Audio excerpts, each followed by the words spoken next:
Hello, dear friends, and welcome to another episode of Life of Love, where we live in the moment of curiosity, acceptance, and unity to explore ways we can live our lives with more love and share more love with everyone around us. Because when we show up in love, it changes things. And I honor your time. I thank you for joining me every Thursday for new episodes. We're streaming on YouTube and we're also on LinkedIn. And so if you want to watch the video, you're always welcome to, but we're also on all the audio podcast platforms that you love to listen to. So welcome in whatever format you're here. I just want to let everyone know that, yes, we do have a video version, and I'm excited to share the visual content also. So today is a great day. I'm meeting with a woman who has spent her life immersed in energy. From the moment she was brought into this world, she had a family connection with natural healing and the idea that our bodies want to heal themselves when we put them in the right place. And so when you come from that kind of perspective that there's things around us that you can't touch, that you're surrounded by this etheric. I think that makes a person look at things with a different perspective. So Catherine Llewellyn is joining us from Wales, she's just inside Wales on a blustery winter day. And so we're sharing a warm beverage, and we're going to talk about the ethers, and we're going to talk about her experience through her life of playing with the energy of psychology, our minds, movement, and you're just going to be blown away. So I don't want you to miss any of this. I want you to listen to the end, because we're going to bring you a lot of great messages and maybe some insights that you've never really thought about. So I'm really happy to welcome Catherine to Life of Love. Catherine, thanks for being here and sharing your divine loving light. I just really adore that we get this time together. Thank you so much, Julie. I'm absolutely thrilled to be here. Well, I just want to get right into it, because I've been looking forward to picking your brain. And when we first were introduced, I was just sparked by dance and the synchronicity of me seeing your profile and you having experience with the 5 rhythm dance program, or it seems like a movement from what I looked at. Is that what it is? Yes, it is. 5 rhythms dance is definitely a movement, and it's one of those movements which, as it is, it's a very powerful, wonderful modality, but it also gives birth to many other variations. So it's got a very kind of natural thing to it, organic thing to it in that regard. So I originally trained in 5 rhythms dance with Gabrielle Roth, the founder, who was an amazing woman, a New Yorker, always dressed in black, very dramatic, beautiful, beautiful dancer, skinny as a rake, very fluid, brilliant woman. And then years later, I then found my own modality for dance evolving and emerging for me, which I would not have been able to do had I not done that training with Gabrielle. So, It's and just there are various other amazing. modalities. There's soul motion, movement medicine. There are a whole load of different dance forms around the world which have their roots in 5 rhythms dance. It's so cool. And you know what made me like go crazy when I saw that you had evolved this, you'd taken the alchemy of it and used it with your experience. Like everything we go through, everything we're curious about, this is, I always try to tell my listeners, when you're curious, go look into it. There's a reason why it sparks you. And the synchronicity of it all was that I had just watched a video of this woman who was cry dancing in her kitchen because her son had left for college. And it was just in the time where I was saying goodbye to my son, not for the first time, but for the second year. And the second year, you know how much you're going to miss him because you already lived through the first year. So when you send him again, you're just like, oh.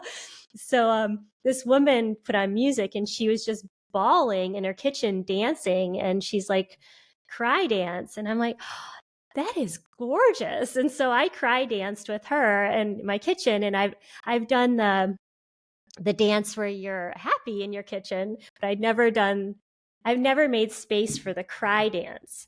And so Yes. when I heard about you and your background, I was like, I'm sure that Catherine has a lot to say about cry dancing. And Oh, so absolutely. it's like, I've done that so many times.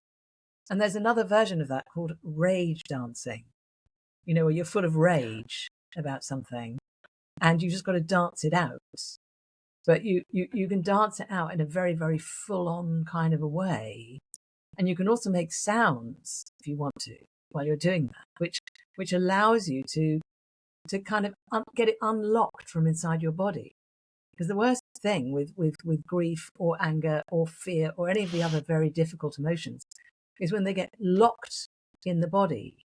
And then we find it going into our posture, it goes into our facial expression, it affects our breathing, it affects the way we move. But sometimes through dance, we can actually soften it.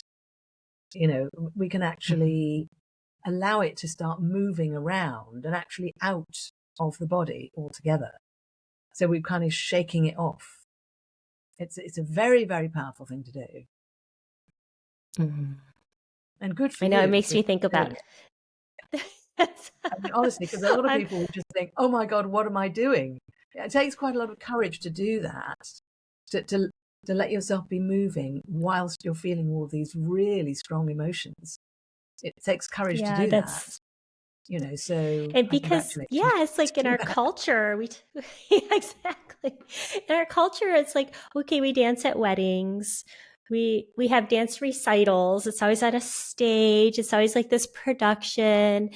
And I'm sorry if my internet's lagging. But like what I'm saying is that, for some reason it's become culturally like there's expectations to dance at certain times and not dance at other times, or that we need to have a rhythm or show up in a certain way when, what the purpose of dance is more of a tribal to me. Like, you don't have to be at a concert. You don't have to do rage dancing only at Metallica. You know what I mean? Like you could play Metallica and run through the rage, but you don't have to like get dressed up and go to a show or to a wedding or to a quinceanera or a bar mitzvah to experience dance and community. So I just would love to break that paradigm that that dance is only reserved for certain times, that you can move through with your body whenever you feel like you need to. And that's what I found so beautiful about your website with the making space. I love, it's called beingspace.world. Yeah, And so to me, like dance is the ultimate holding space because you have to yeah, command the area around you. And you have a free book on your website. So it's about people who think they can't dance. So I wanted you to expand on yeah. how dance can help us connect to our consciousness, because that's another big thing, that if we can bring more awareness to consciousness and how it looks and feels, and dance Mm, can be, like you said, a vehicle to get to your consciousness or even your subconscious, right? yeah, yeah. I wanted you to share what insights you have about that with your background, and I'm sure I'm going to learn a lot from what you're going to say. So I'm really looking Well, I'm forward going to to it. start with a couple of very simple little stories on that. So one is I was talking to a someone who lived next door to me, a neighbor, and this guy used to be a rock singer, and you could tell by looking at him. He looked like really, really cool. He used to be a rock singer, leather jackets. And he said, "What is conscious dance?" And I tried to explain it to him. And he said, "Oh," he said, "so what you're saying is you can either dance yourself into oblivion, or you can dance yourself into awareness, right?" And I said, "That's exactly it." And he said, "Well, I know all about the first one as a rock musician, but the second one is a new idea for me." So that was the first story. And the other one was, there was a nightclub I used to go to in Oxford, in England. And there was a guy one time, he came up to me when I'd gone to get some water. And he said, "I've seen you dancing on the dance floor." I said, "Yeah." That's what everyone's doing. He goes, but you're not drinking. You're not drinking. And he was angry. He was cross, right? And confused because he could see I was only drinking water. And he couldn't understand how I could be letting go and really having fun, but only drinking water, right? Because for him, he would arrive and start drinking and just get more and more drunk across the evening. And then he sees me. And this is completely challenging his whole perception about what dancing is. And I said, yeah, I find I can actually enjoy the dance a lot more when I'm just drinking water. Next time I went to that club, he was there and he was only drinking water. And he continued to only drink water. And he completely changed his life because he started to be so much more conscious and aware. And he also came up to me and said, I could never get girls to like me before, but now I can. And I said, yeah, that's because you're not being a complete drunken idiot, half, not awake, not conscious. So that's a really very obvious example of the shift that person made. But it started off with him being really annoyed and irritated that I wasn't following and conforming the normal way of doing it. And what is that about? There's so many pearls in that, Catherine. The first one is, when you make someone upset, you trigger them. It's not always a bad thing. Like we think, oh, I upset this person. Sometimes it's waking them up. You shook up the paradigm, and I just adore that. And the other thing is, obviously it was the right time for him, because otherwise, he wouldn't have noticed. He wouldn't have cared. He wouldn't have come up and spoken to me. So he was in the place where he was ready for that shift and that he wanted to make it. Yeah, he's probably looking because he's like, what am I doing wrong? Right? Like, how am I'm here, I'm drinking, I'm dancing, I'm having a good time, and I'm just repelling these women or whoever he wants to meet, he's repelling, right?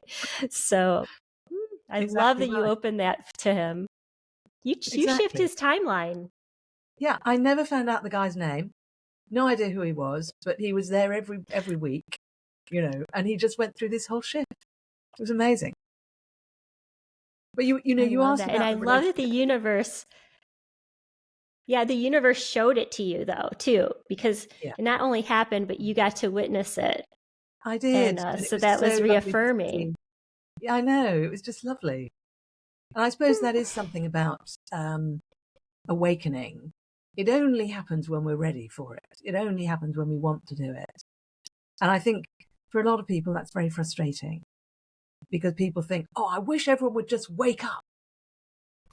But you can't make people wake up. And anyway, who am I to say what someone else's awakening is supposed to look like?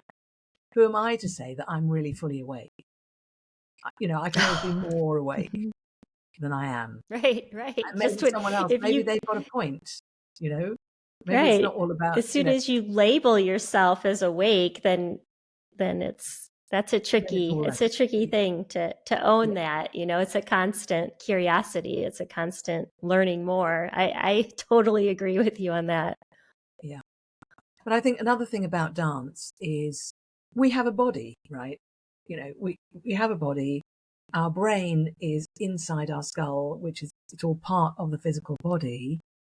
But there is some modalities which speak about the brain in the belly, the kind of the primal brain, the earthy primal brain. And some people talk about a brain in the heart, which is about the heart and love and emotions. So there's this idea that actually the mind exists all the way through the body, not just in the brain. And therefore, when the body is healthy, the mind is going to be more healthy. And in order for the body to be healthy, the energy has to be flowing naturally and organically and not be blocked. But a lot of the time, unfortunately, through sitting on chairs all the time, or through not expressing ourselves, or through doing the same repeated ways of moving, like staring at a screen all the time, leaning forwards like this, all of these things that we do that make our body become more stuck is more likely to then block the flow of energy.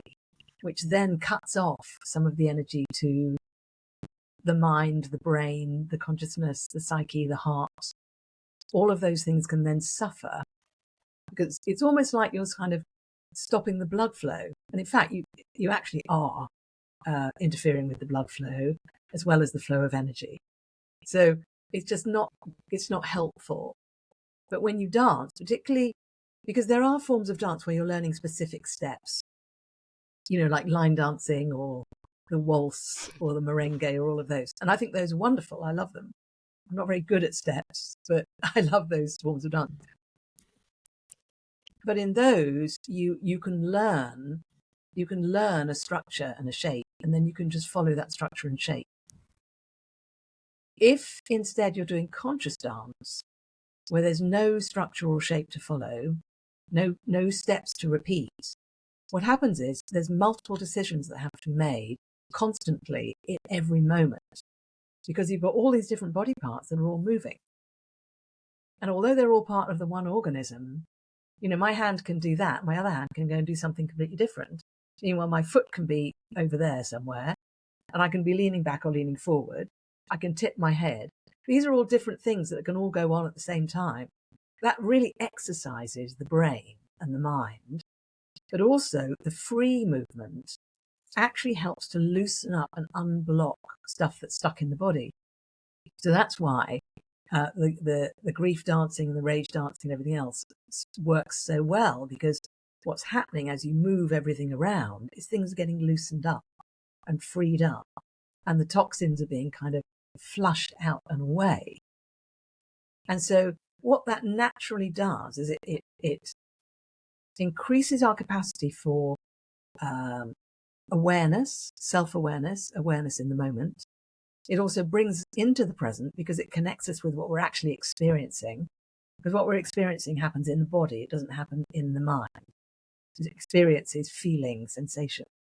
So it brings us into the present moment. It cleanses our whole system, releases the flow of energy, releases blocks. So naturally we become more aware, our energy's improved, and we're more awake. And that's just at the very first level. That happens like right off the bat. If you continue to do it on a regular basis, you discover that each time you do it, it's different. You go through different spaces. Sometimes it's joyous. Sometimes it's stodgy and sticky. Sometimes it's very light. Sometimes you're just lying on the floor because you're exhausted, but you're still moving. So over the years, over time, we can become more and more fluid, more and more adaptable. And then what can happen is creativity starts coming through because we're more expressive. We've got a greater freedom of spirit. So, that's just a little summing up. But I could talk about it. I have no idea how many hours I've spent talking to people about the dance over the years. It's one of my favorite things, the dance. Yeah, I can see why it's a passion of yours. I mean, because, I keep coming back to space. You create the time in your day and the space to just be with your body. And not everybody is able to sit and meditate. And it doesn't always resonate. But a moving habit. Meditation. I don't want to call it meditation. It doesn't have to be meditation. You don't have to label it, but a moving habit of honoring what your body is doing at that time, just tuning into your body. And like you said, it's, there's different belief systems, but, it all comes down to we do have energy channels that go up and down our body. I mean, you can take a scientific instrument and measure the energy. Yeah. And it's not woo woo. Well, I know you studied under John Heron, and he was involved with the sixth sense, and he brought that to psychology. So to me, it's like this ether that's around us. We can't see it with our eyes, but everyone can feel it. And it's evident by love. It's evident by hate. It's evident by jealousy. You can't see these things, but we know they're there. It's in the ether. It's all around us. And so this idea of creating space for exactly where you are at this moment and just letting that run through however it needs to run through. It's freeing. And like you said, it's detoxing, it's realigning. And I wanted to ask you, how have you seen, your clients, do you still do Reiki? If someone does a dance routine or they have a dance habit and they're committed to working on it 3 times a week, then when you do a Reiki session or some kind of, energy healing, do you find that it works more efficiently, or these go hand in hand, or has dance sort of just taken over because it's so organic? It's such a good question. I've never asked myself that question before. I would say that if someone has dance in their life, particularly if it's kind of freestyle conscious dance, they tend to become more receptive. So what that means is that they're more likely, if they have something like a Reiki treatment or even acupuncture, which I don't practice myself, but another way of working with energy, or even massage, anything like that, the body is more likely to receive and embrace and accept and respond to what's being given than if somebody is the other end of the scale, really locked, really kind of locked in.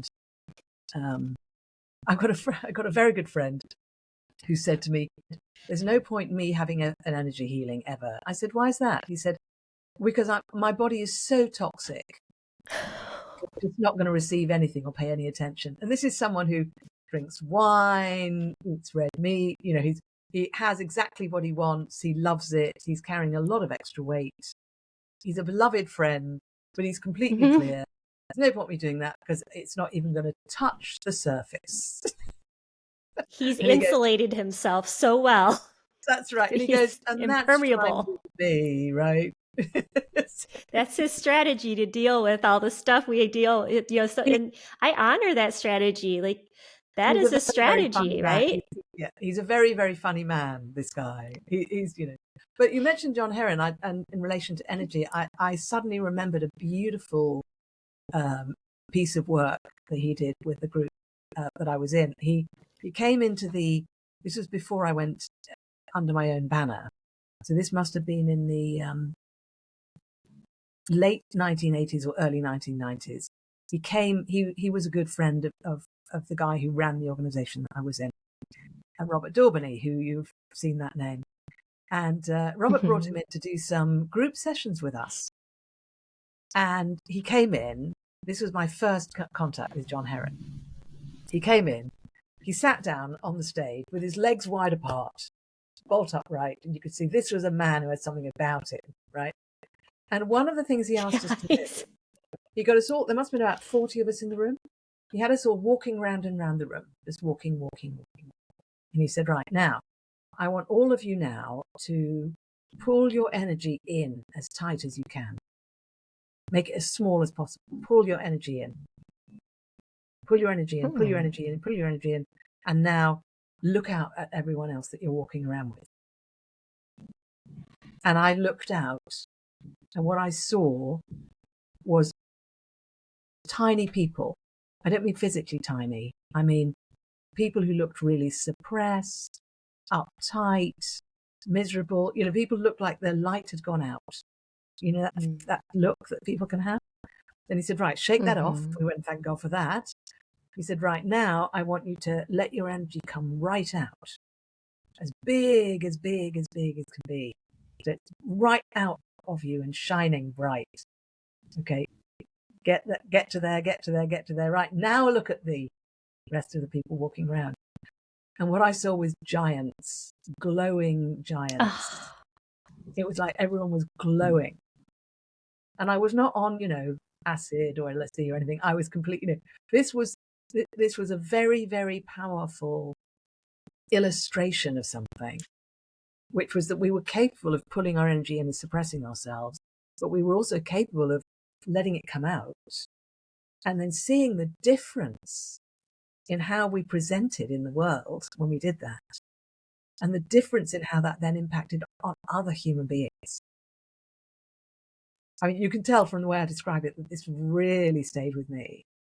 I never forgot this. And that community, you're all in mental health and helping and showing up to be there and to bring out the best in yourselves and your patients or clients, that the humanistic. I'm sorry, the humanistic psychology, the idea that you can show up a different way, that you can own your own individual perceptions, and those are honored. And again, you hold space for those individual experiences, because everyone can approach a situation from a different lens, and it's really great to honor that. That we're not carbon copy, we're not destined, we're not Freudian, constantly trying to overcome Freudian issues. It's an evolution of psychology, this idea that people are adaptable, that people have the ability to change and show up, and to to have the levels of security to get to the next step of your consciousness. So I love that that's your training and your background, and you can come back to a tribal idea that we can dance through it, and it's okay, and you don't need to be, like you said, on any kind of psycho altering drug or alcohol. You just, our bodies need to do it, and it's okay. We give you permission, people. If you you see a lot of people singing in their cars and singing along to the radio or their Spotify account, or however people want to stream their music these days. But it's also okay to get out of your car and dance it out. Like maybe that's what we need. I loved when they had those flash mobs. My dance modality now, I've called it being, moving, seeing. And the idea is, when my group arrives, I do this on a Saturday morning once a month, and the group arrives, and I always say the same thing. So we're here to celebrate. We are all exactly who we're supposed to be, even when we think we're supposed to be somebody else. We're exactly who we're supposed to be. So we're going to move. We're going to be who we are. We're going to move exactly as we feel. And then we'll see what we see. And what happens at the end, after everyone just moves the way they want to move, as their body wants to move, which might include lying on the floor. It might include wandering outside on the grass. There's beautiful grass outside, and then at the end we sit in circle and I say, great. What happened? How are you? What do you see now? Where are you now? And people celebrate. Oh my God, I feel so rested, or I've discovered how tired I really am. I'm going to go home and rest. Or I feel renewed. I feel refreshed. I've clarified something. And every week they say something different. It's always a slightly different group each week. But every time something different comes through for people, and they give themselves that gentle space to be who they are, move how they feel, and then see what they see. So in your perception is that they're connecting to their subconscious. They're connecting to something they needed to address at some level, and the dance helps them see that? Or what's your perception of that they have clarity about what self-care looks like for them that day, or an issue? How do you see that? It's very, very individual and very personal to each person, according to where they are in their life, what they bring with them into the space. I always say, however you are, just bring it into the space and give it to the dance. It doesn't matter what is going on with you. Just bring it into the space. You will be held in the space. Bring it into the space and give it to the dance. Give it to the dance. Give it to the dance. And that's what people do. And I watch people going in and out of those spaces of, can I give this to the dance? Oh, I just did. Right. I see people going through that beautiful cycle. And so the range of experiences is sometimes, yes, something's come up from the subconscious and has been presented. Sometimes there's something that's in the conscious level that gets sort of dealt with.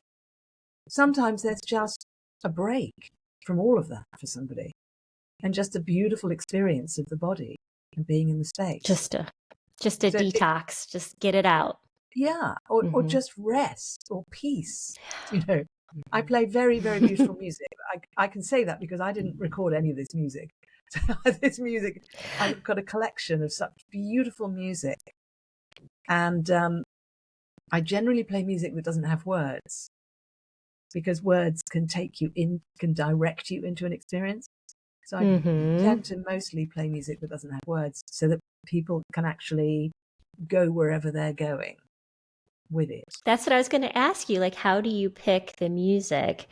And if someone were to want to experiment with it on their own, how they would find the music, and like the whole idea of is it a certain frequency? How do you know what the music is it something you're just intuitively pick, or can you expand on that?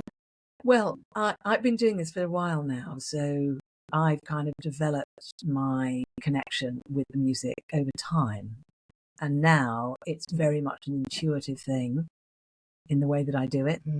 When I did the 5 rhythms training, we were encouraged to find music that was most conducive, like music that's conducive to the first rhythm, music that's conducive to the second rhythm, if you see what I mean. And so that's what I did to begin with.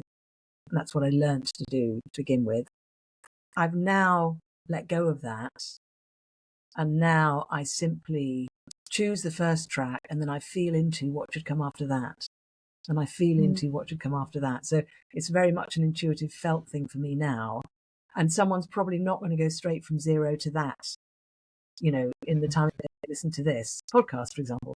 But what people can do, they can play around with just dancing to their favorite music. Most people have got favorite music. And that's a beautiful thing to do. And they can just notice the ways in which that serves them, or the ways in which it may not serve them. So there may be aspects of themselves that don't come through when they listen to their favorite music, because their favorite music might be speaking to just certain aspects of them.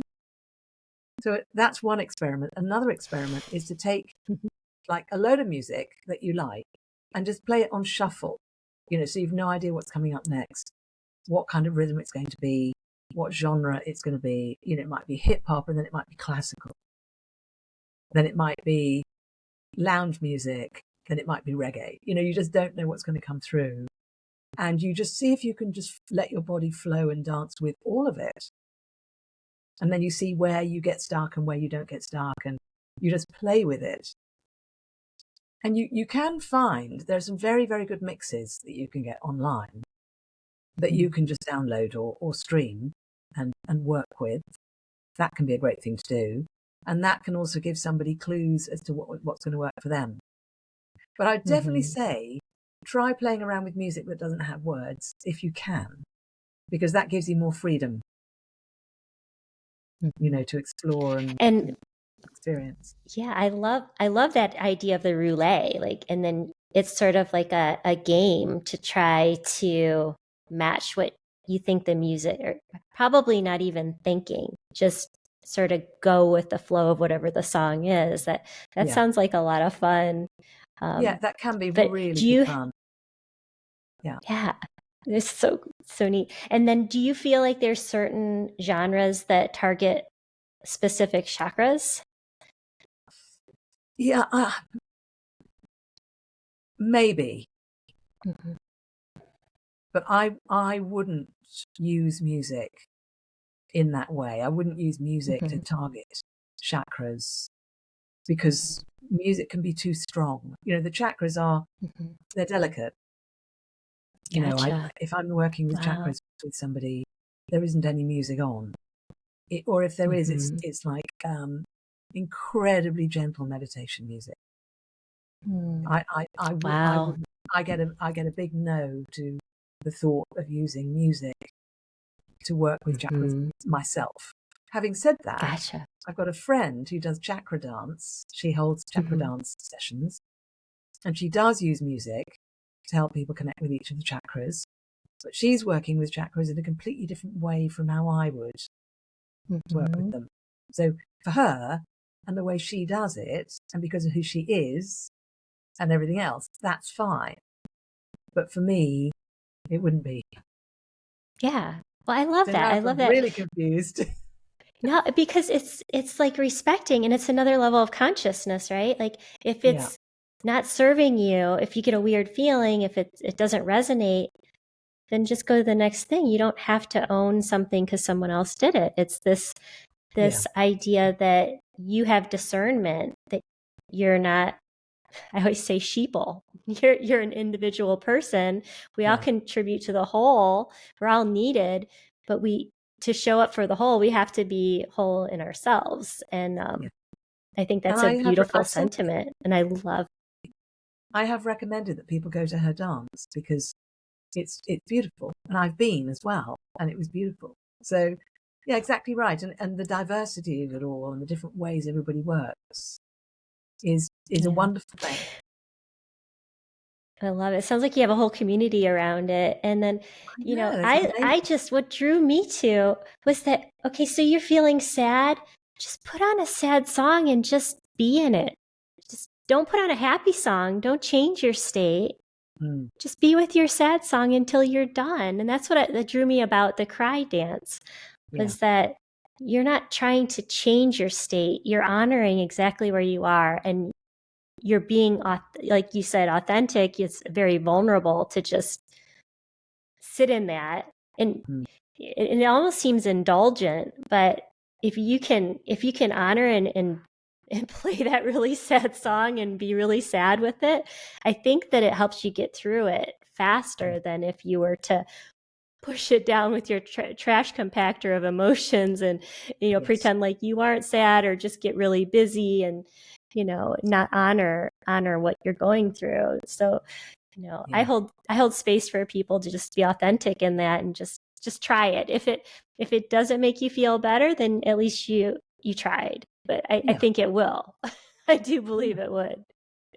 absolutely. I think I was talking to someone I actually did an episode recently about resistance. You know, that quite often we resist ourselves. You know, we're battling against ourselves. And I said to a friend, you know what?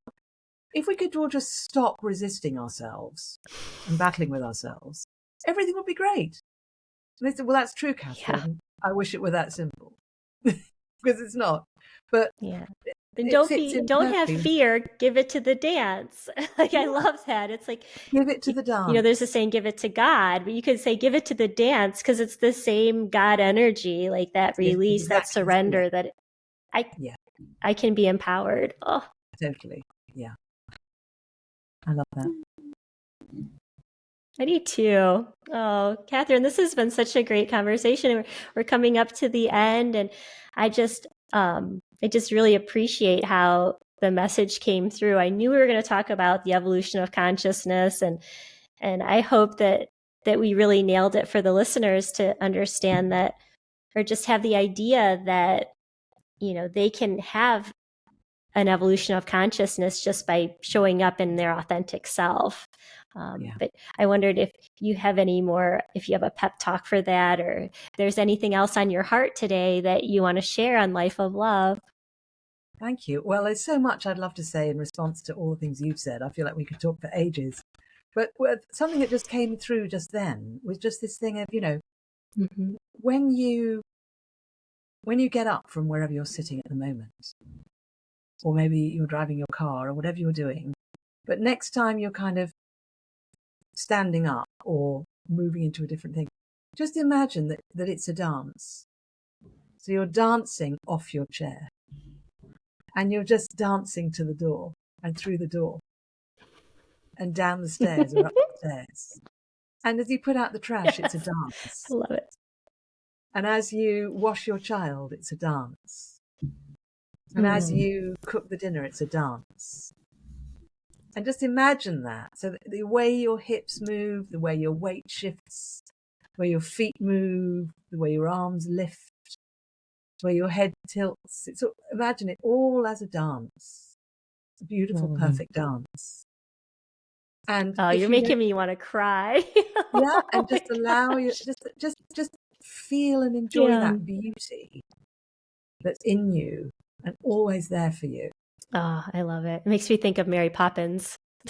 Just go Yeah. through, get your spoonful of sugar in your accent. It's just awesome. Yeah, I know. It's we're going through some times in our society and in our evolution that we need to connect to that beauty of every day. And I think that's why I'm tearing up, is that I just want everyone to feel that divinity. And if they can dance through their day like you just described, it's going to lighten your world. And I'm crying a happy tears of picturing people doing that. It's just like the magic you could bring into your household, into your street. It's just, Yeah.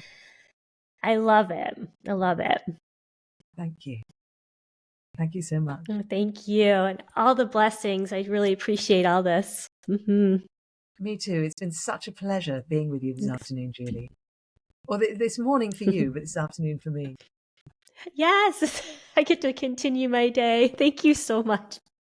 Thank you so much. Bless you. That's